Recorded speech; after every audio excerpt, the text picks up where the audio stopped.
네, 주간 증시 일정입니다. 지난주 금융권 리스크가 굉장히 시장 크게 흔들었던 한 주가 되었고, 자, 이번 주 증시에 대한 예상은 필요 없습니다. 제가 계속적으로 말씀드리지만은 저를 포함한 우리나라의 대부분의 증시 전문가라는 말도 과분하죠. 네, 전문가들은 어차피 트위터 끌고 오거나 인스타 끌고 오거나 피드 뉴스들 정리해서 올려드리는 역할밖에 안 됩니다. 네, 지금 유튜브라든가 뉴스 보면은 자기들이 막 분석을 하고 있는데 아무런 의미 없다. 우리는 그냥 뉴스와 이슈에 따라서 그런 매크로에 따라서 어떻게 시장이 변화했고 흔들렸고 다음 우리가 밟을 스텝을 어떻게 할 건지 최적의 루트를 짜면 되는 겁니다. 네, 제가 또 늘 말씀드리는 것처럼 저희의 분석은 아무 의미 없다. 개인 투자자들은 상황에 따라가야 된다는 거 다시 한번 좀 말씀을 좀 드리고 시작을 하도록 하겠습니다. 자, 주간 동안에 굉장히 많은 이슈가 있었고 거기에 따라서 금융주들에 대한 하락 그리고 투자자들이 다시 한번 더 유동성에 대한 기대감으로 성장주들, 기술주들에 대한 큰 폭의 상승이 나왔습니다. 시장에서는 나쁘지 않는 결과라고 보시면 될 것 같은데 자, 유가가 급락이 나왔죠. 자, 굉장히 지금 시장 자체가 좀 많이 얽혀 있는 상황이다. 생각해 보세요. 유가가 떨어진다는 거는 정말 기본적인 개념으로는 유가에 대한 수요가 줄어든다. 경기가 둔화된다. 라고 우리가 베이스를 깔고 갈 수가 있습니다. 자, 그런데 투자처들이 기술주와 성장주들 반대죠. 경기가 둔화되고 사람들의 이런 수요가 줄어들면은 당연히 기술주들 그리고 성장주들에 대한 전망이 하락할 수밖에 없습니다. 투자처들이 리스크가 있는 것보다는 리스크가 조금 축소될 수 있는 리스크를 완화할 수 있는 투자처로 이동하기 마련인데 시장이 굉장히 좀 상반되는 모습을 보여줬고 특히 어떤 회사 그런 걸 알 수 있냐면은 오늘 국제금값이 거의 보시는 것처럼 2,000달러를 돌파했어요 장중에. 그리고 이런 이 흐름 자체가 거의 5년 내 최고가를 지금 다시 한번 더 치고 올라가는 모습입니다. 금은 뭡니까 여러분들? 안전자산이죠. 안전자산의 최고가로 올라갔다. 시장 자체가 다시 경기 둔화를 우려하는 거 아닌가라고 볼 수 있지만 비트코인도 지금 일주일 만에 30% 올랐어요. 비트코인이 여러분들 안전자산인가요? 정말 이 확고한 유동성 시장, 하이 리스크, 하이 리턴이 있는 그런 시장이죠. 다만 우리가 이 금과 비트코인을 하나로 묶을 수 있는 그런 공통점은 바로 대체 자산이라는 겁니다. 주식 시장과 그리고 채권의 이런 대체 자산으로 보시면 될 것 같아요. 채권의 대체 자산이기 때문에 지금 보시는 것처럼 한 달 전만 하더라도 거의 5%대에 근접했던 채권의 지금 가격이 4%대까지 줄어들고 있는 모습이고, 네, 모습이고 이런 채권에 대한 안전자산에 대한 자산의 이동과 그리고 리스크가 있는 자산의 이동까지 주식시장보다 금융시장보다는 조금 더 대체자산 쪽으로 이동을 하고 있다. 야, 투자자들이 지금의 이런 1년의 리스크로 인해서 증시에 대한 불확실성이 굉장히 커졌다는 것을 우리가 의미할 수 있는 겁니다. 자, 그렇게 치면은 이렇게 반박할 수 있겠죠. 증시에 대한 불확실성이 큰데 왜 대형주로 사람들이 몰렸느냐? 자, 오히려 이런 기술주들의 가장 큰 메리트는 현금을 많이 가지고 있는 업종들이죠. 그리고 오히려 시장이 크게 늘릴수록 투자자들은 내가 믿고 알 수 있는 국밥주들, 대형 테마주로 수급이 이동한다는 그런 좀 흐름을 많이 보여줬기 때문에 이렇게 이동했다라고 정확하게 알 수 없습니다. 다시 말씀드리지만은 상황에 대해서 이해를 하는 것뿐이지 이것 때문에 A, B, C, D를 정해놓고 A 코스, B 코스, C 코스, A 때문에 당연히 B가 간다 이렇게 말할 수는 없는 거예요. 절대적으로. 그래서 전체적인 시장 자체에 자금이 굉장히 많이 이동했고 그런 자금을 이동할 수 했었던 가장 큰 리스크는 당연히 크레딧 스위스 이런 이 다른 중소형주 이런 이슈에 이 퍼스트 리퍼블릭 뱅크처럼의 그런 이슈들이 시장에 굉장히 크게 작용했고 물론 이런 이슈들을 해결하기 위해서 미국 연준과 그리고 스위스 중앙은행에서 계속적으로 지원을 하고 있고 특히 지금 UBS 같은 경우에는 크레딧 스위스 인수를 지금 하기 위해서 그리고 인수를 하기 위해서 가장 중요한 게 정부의 인수 비중 50억 달러 부담을 요구한다. 너희들이 돈을 내라. 말 그대로 정부한테 너희들이 지원해주면 우리가 이거 인수해서 급한 불 꺼볼게라고 베팅을 하고 있는 단계입니다.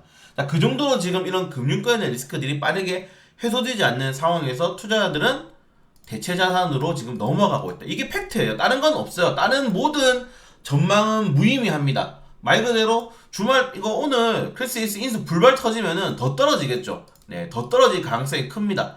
근데 지금 정부와 뭐 다른 글로벌 은행들이 크레딧 스위스라든가 이런 뭐 퍼스트 리퍼블릭 뱅크를 망하게 둘 것이냐, 절대 그렇게 두진 않아요. 지금 시장에서는.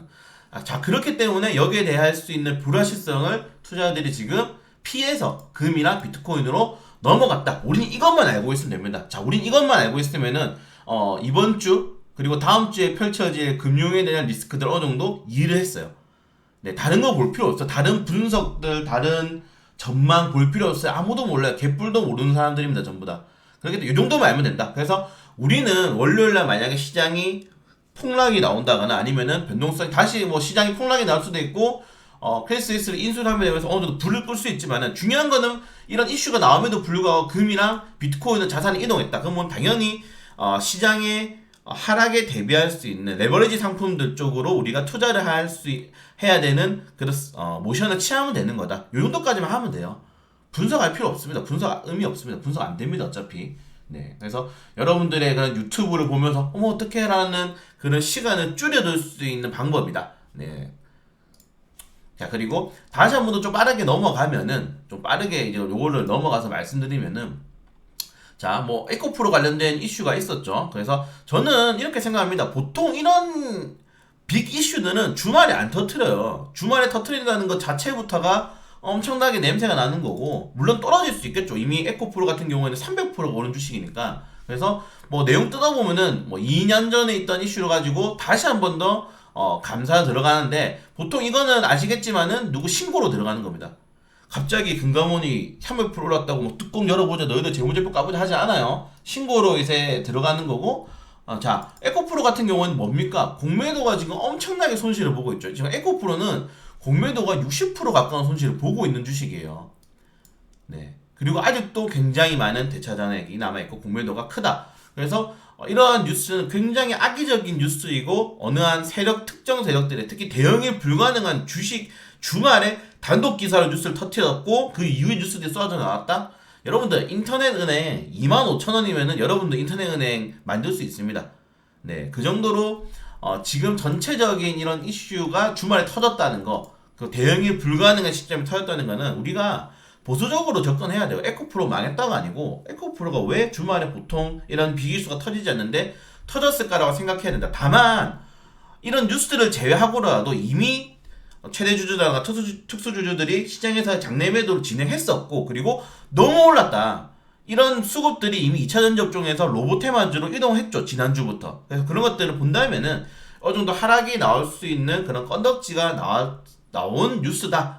근데 내부 거래로 인한 뭐 정말 악재 발생했네, 행여 배임 터지는 이런 병신들의 말은 그냥 잊으시면 됩니다, 여러분들.